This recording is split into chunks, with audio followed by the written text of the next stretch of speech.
नेपालमा छुवाछुतको विकासक्रम र निराकरणका उपायहरू विषयक अन्तर्क्रिया कार्यक्रमका श्रद्धेय अध्यक्ष महोदय, मञ्चमा आसीन विशिष्ट अतिथिज्यूहरू र यस कार्यक्रममा उपस्थित सम्पूर्ण विशिष्ट महानुभावहरू, म सर्वप्रथम रुकुम लगायत देशभरि जुन दलितहरूका विरुद्ध गरिएका षड्यन्त्रहरू हुन् अथवा घटनाहरू हुन् अथवा नेपालका सबै आन्दोलनहरू, चाहे ती राजनीतिक आन्दोलन हुन् अथवा चाहे ती सामाजिक सांस्कृतिक आन्दोलनहरू हुन्, ती सबै आन्दोलनहरूमा नेपालका दलित समुदायले अत्यन्तै महत्त्वपूर्ण योगदान पुर्याएको इतिहास छ। यस ऐतिहासिक घडीमा म उहाँहरू सबैलाई उच्च सम्मान प्रकट गर्दै उहाँहरूप्रति हार्दिक आभार प्रकट गर्न चाहन्छु र स्मरण पनि गर्न चाहन्छु र सबै शहीदहरूप्रति म हार्दिक श्रद्धाञ्जली अर्पण गर्न चाहन्छु। विषयवस्तुहरू त धेरै आइसके जस्तो लाग्छ मलाई, र प्रश्न के हो भने नेपालमा अथवा समग्र भारतीय उपमहाद्वीपमा खास गरिकन जुन खालको दलितहरू निर्माण गर्ने र ती दलितहरूमाथि शोषण गर्ने र उनीहरूलाई चाहिँ तपाईको एउटा उपभोगको साधनको रूपमा प्रयोग गर्ने विषयवस्तुहरू अहिले पनि जारी छन्। त्यसकारण त्यसका विरुद्ध चाहिँ कसरी अगाडि बढ्ने र त्यो एउटा स्वाभाविक हिसाबले धेरै साथीहरूले राखी पनि सक्नु भएको छ। मोनोटोनिकल्ली चाहिँ भन्छौँ हामी त्यसलाई, क्रमशः चाहिँ यसमा सुधार हुँदै आएको छ भन्ने विषय पनि आएको छ। यो क्रमशः सुधारको गतिले हामीलाई पुग्छ अथवा यसलाई हामीले स्ट्रिक्टली चेन्ज गर्नुपर्ने आवश्यकता हो। आजको छलफल चाहिँ क्रमशः हुँदै जाने, नेचरल हिसाबले हुँदै जाने सुधारहरूले हामीलाई पुगेन, अपेक्षाकृत रूपले त्यो सुधार अगाडि बढ्न सकेन। त्यसकारण चाहिँ यसलाई स्ट्रिक्टली अलिकति छिटो, अलिक गतिशील ढङ्गले, अलिक गति दिएर यसलाई चाहिँ कसरी सुधार गर्न सकिन्छ, कसरी दलितहरूमाथि हुने गरेका अन्याय, अत्याचार र अझ अर्को शब्दमा भन्नुपर्दा नागरिकले अथवा गैर दलितहरूले दलितहरूलाई यो राष्ट्रमा मृत्युदण्ड दिए, जहाँ संविधानमा स्पष्ट लेखिएको छ कि मृत्युदण्डको व्यवस्थै छैन। राज्यले त गर्दैन, नागरिकले गरे। त्यसकारण यो गम्भीर अपराध जुन विश्वव्यापी मुलुकमा भइराखेको छ, यसलाई कसरी न्यूनीकरण गर्न सकिन्छ र कसरी यसलाई उन्मूलनको दिशामा अगाडि बढ्न सकिन्छ भन्ने विषयवस्तुलाई केन्द्रमा राखेर आजको कार्यपत्र प्रस्तुत भएको छ र यो अत्यन्तै मिहिनेतका साथ यो उत्कृष्ट कार्यपत्र प्रस्तुतिका लागि म प्रस्तोता श्री चन्द्रमणि सापकोटाजीलाई सर्वप्रथम म हार्दिक धन्यवाद प्रकट गर्न चाहन्छु।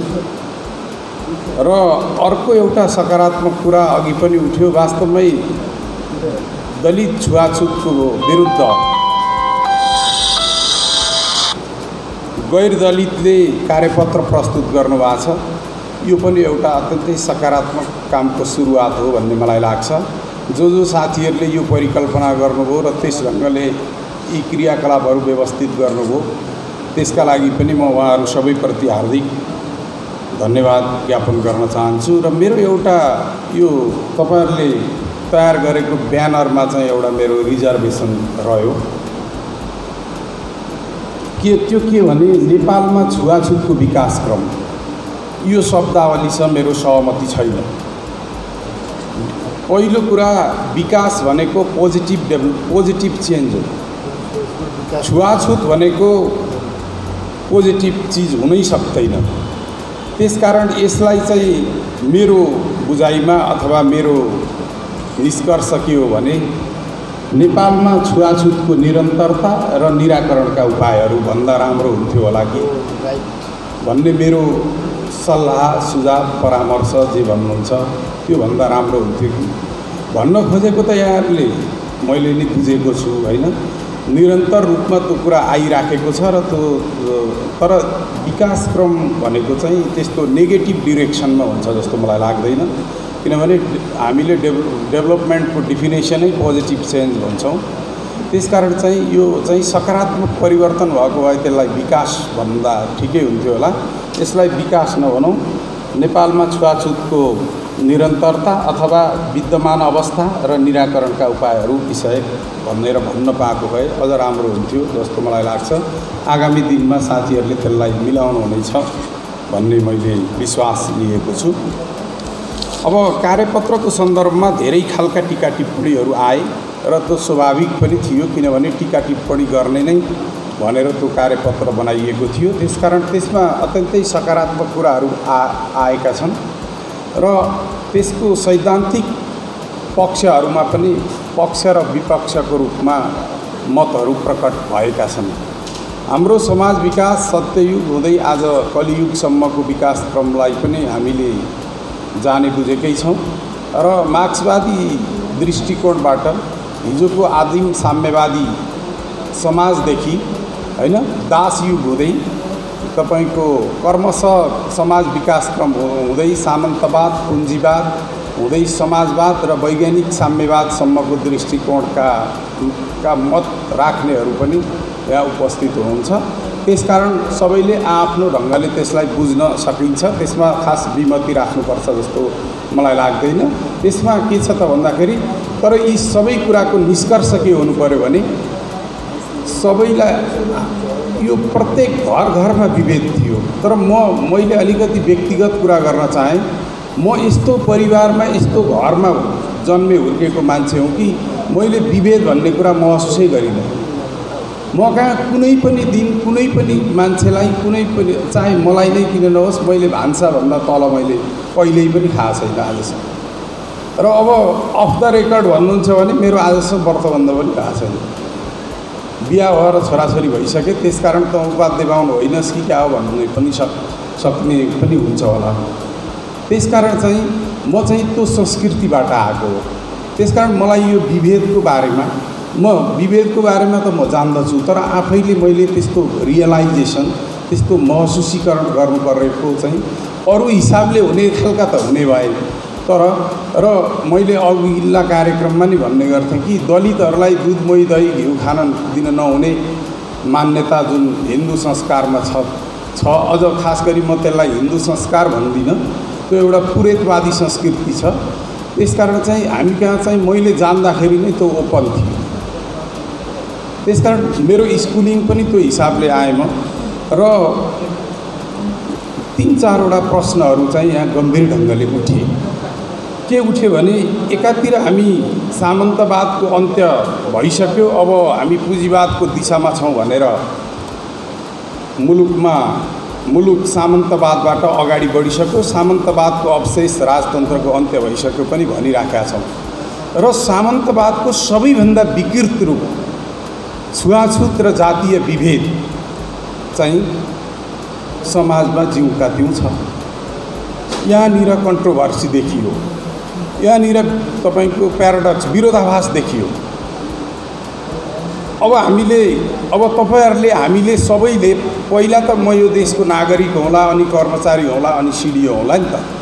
त्यसकारण अब राजनीतिक परिवर्तनका अगुवाहरूलाई पनि हामीले पनि प्रश्न सोध्ने हक छ र उहाँहरूलाई सोध्नुपर्ने हो। सामन्तवाद त सिद्धियो भन्नुभयो, तर सामन्तवादको सबैभन्दा विकृत रूप जुन चाहिँ छुवाछुत चाहिँ अघिको कार्यपत्रमा पनि आइसकेको छ कि दासयुगमा विभेदको भ्रूण रोपिएको छ, तर पूर्ण रूपमा सामन्तवादले चाहिँ त्यसलाई प्रश्रय दिएको छ, हुर्काएको छ, बढाएको छ र समाजमा संस्थागत गरेको छ।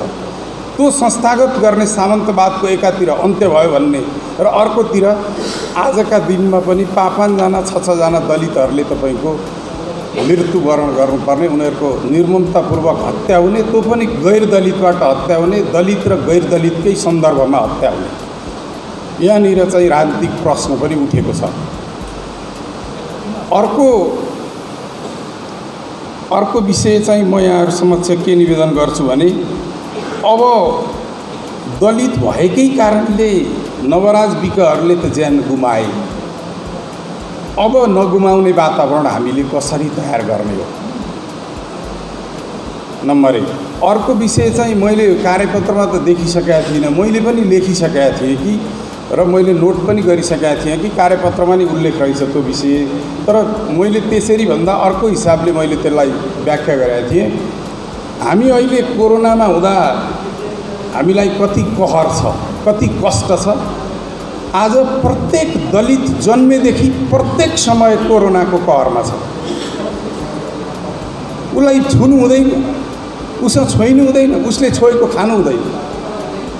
आज हामीलाई 3 महिना लामो भयो भन्ने तपाईँ हामी गैर दलितहरू जन्मेदेखि मृत्युसम्म कोरोनाको कहरमा बाँचेको दलितलाई हामीले के कम्पेन्सेट गर्ने हो? यसमा हामीले सोच्नुपर्छ कि पर्दैन? आजको 100 प्रश्न भनेको यो हो भन्ने लाग्छ मलाई। त्यसकारण चाहिँ र अर्को अब जहाँसम्म पोलिसीको कुरा छ, साथीहरूले पोलिसीको कुरा पनि उठाउनु भयो। पोलिसीमा कहाँ कन्ट्राडिक्टरी छ र? कहीँ पनि कन्ट्राडिक्टरी छैन। संविधानदेखि हाम्रो मूल कानुन, संविधानदेखि तपाईको दलित आयोग बन्नेसम्मका सबै क्रियाकलापहरूमा छुवाछुत मैले गर्छु भनेर भनेको मान्छे त मैले जन्मेर म पनि भएँ 43 वर्षको, मैले त सुनेको छैन। तर दलितमाथि छुवाछुत त निरन्तर भइरहेछ। म दलितमाथि छुवाछुत गर्छु भन्ने मान्छे पनि छैन, तर दलितमाथि छुवाछुत हुन छोड्या पनि छैन। यो गम्भीर प्रश्न हो कि होइन? बरु दलितमाथि छुवाछुत गर्नुपर्छ भन्ने मान्छे आइदियो भने त्यसलाई समातेर कारबाही गर्न हुन्थ्यो। दलितमाथिको छुवाछुत न्यायोचित छ घुमाएर भन्ने साथीहरू त हुनुहुन्छ धेरै, तपाईँ हामी सबैले बुझेकै छौँ। त्यसकारण चाहिँ तपाईको कान यसरी समात्नु र यसरी समात्नु, जसरी समाते पनि कान समात्ने जुन मूलभूत उद्देश्यका साथ अभिव्यक्तिहरू आएका छन् ती सही छैन। त्यसकारण चाहिँ यो दलितको विषय मात्रै होइन, यो हाम्रो विभेद गर्ने संस्कृतिको विषय हो। फेरि चुलामा बसेर खाने बाउ र आमाले व्रतबन्ध नगरेका छोरालाई चुला तल राख्ने बाहुनमा पनि विभेद छन्। फेरि यसो भनेर दलितमाथिको छुवाछुतलाई कमजोर बनाउने प्रयत्न हुनु हुँदैन। बाहुनमा नि छ छुवाछुत, जैसी बाहुनलाई नि छ, जनजातिलाई नि छ, अरूलाई नि छ। के यो खालको जुन खालको निर्मम तपाईको छुवाछुत दलितमाथि छ त्यस्तै छुवाछुत छ त? छैन नि त। त्यसकारण दलितमाथिको छुवाछुत चाहिँ अत्यन्तै निर्मम छ। यसका विरुद्ध चाहिँ तपाईँ हामी लाग्नुको अब विकल्प छैन भन्ने लाग्छ। र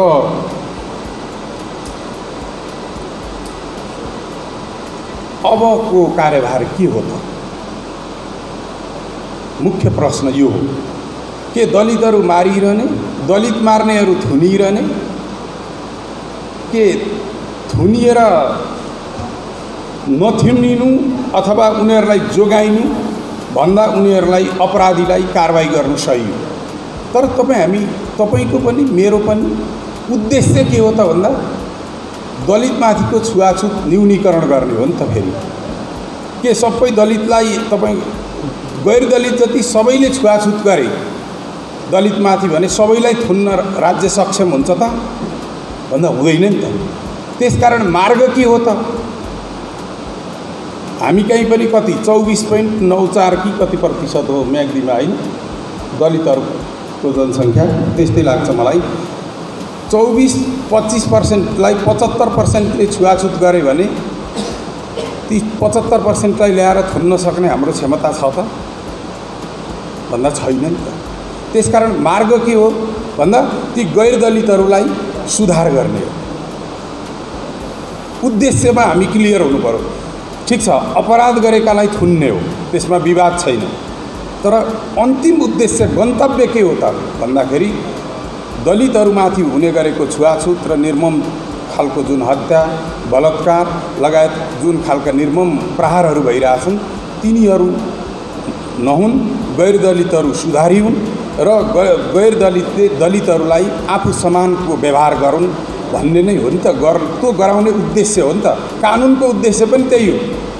त्यो राखेपछि ऊ सुध्रेला भनेर गरेको सुध्रिने दिशामा गएन। त्यसकारण अब के गर्ने? र मैले अघि पनि सामान्य अनौपचारिक छलफलमा भनेको थिएँ, तपाईहरुसँग जम्मा 3टा चीजकै अभाव हो। अघि हाम्रो टेकबहादुरजीले पनि राख्नुभयो, धेरै साथीहरूले राख्नु भएको छ। यी समस्या कहाँनिर हो भन्दा समस्या पहिचानमा हो, सही समस्या पहुँचमा हो र समस्या प्रतिनिधित्वमा हो। मैले अघि अनौपचारिक हिसाबले कुरा हुँदा भनेको थिएँ, आज सायद दलितको बाहेक अरूको कार्यक्रम हुन्थ्यो भने यहाँ गाडी र मोटरसाइकल पार्किङ गर्ने ठाउँ हुँदैन, ठाउँ पुग्दैन थियो यसले बाहिर। चाहे जनजातिको भन्नुहोस्, चाहे बाहुन क्षेत्रीको भन्नुहोस् अथवा अरू कसैको भन्नुहोस्, तर आज एउटा पनि गाडी छैन। किन? पहुँच नभएर हो नि त। गाउँपालिकाका अध्यक्ष र उपाध्यक्षहरू अथवा सिडिओ डिएसपी नै भन्नुहोस्, त्यसमा हामीलाई अथवा जिल्लाका प्रशासकहरूको हिसाब किताब गरौँ न, कति प्रतिशत दलित हुनुहुन्छ यहाँ? प्रतिनिधित्वको हो नि त सवाल। जब पहिचान हुँदैन, प्रतिनिधित्व हुँदैन, अनि पहुँच कसरी हुन्छ? त्यसकारण जुन हिसाबले राज्यले आरक्षणको नीति लिएको छ, त्यो नीतिको प्रभावकारी ढङ्गले कार्यान्वयन अझै केही वर्ष त्यसलाई प्रभावकारी ढङ्गले कार्यान्वयन गर्ने एउटा पक्ष छ र त्यसले पुगेन।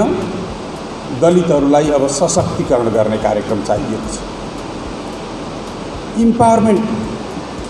कुनै बाहुनले दलितका विरुद्ध तपाईको कुनै बाहुनले दलितका विरुद्ध कुनै क्रियाकलाप सञ्चालन गर्यो भने त्यसलाई अपिल गर्न सक्ने अवस्थामा म्याग्दीकै दलितहरू पनि हुनुहुन्न।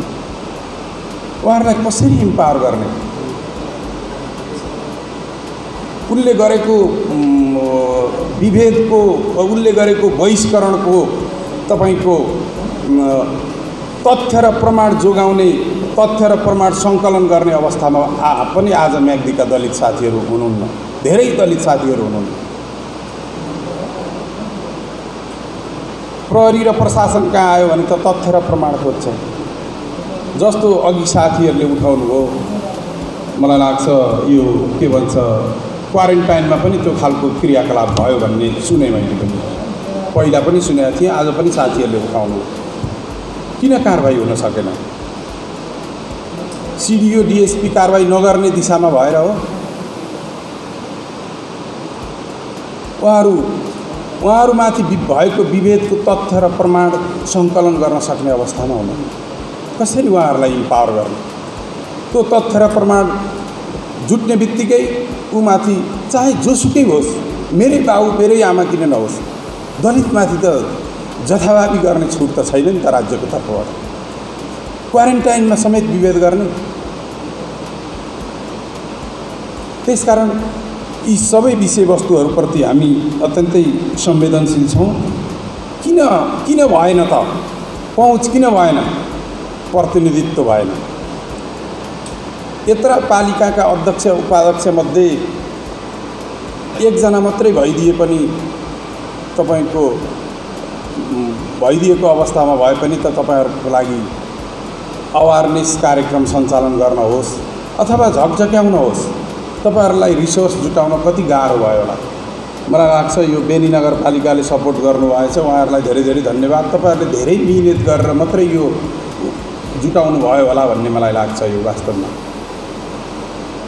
त्यसकारण तपाईहरुलाई त कार्यक्रम गर्ने हक पनि छैन, आजको मितिसम्म पनि तपाईलाई त्यो कार्यक्रम गर्ने हक छैन। किन? कार्यक्रम गर्न रिसोर्स चाहिन्छ, रिसोर्स बिना तपाईहरुसँग रिसोर्स छैन। रिसोर्स तपाईको एलोकेसन गर्ने ठाउँमा तपाईहरुको एक्सेस छैन। त्यो यथार्थ हो नि त। त्यो स्वीकार्न मलाई किन गाह्रो हुनु पर्यो? जे हो त्यही भन्न पनि मलाई गाह्रो हुनु पर्छ र? अब तपाईहरुले इन्टरभेन्सन सुरु गर्नुपर्छ।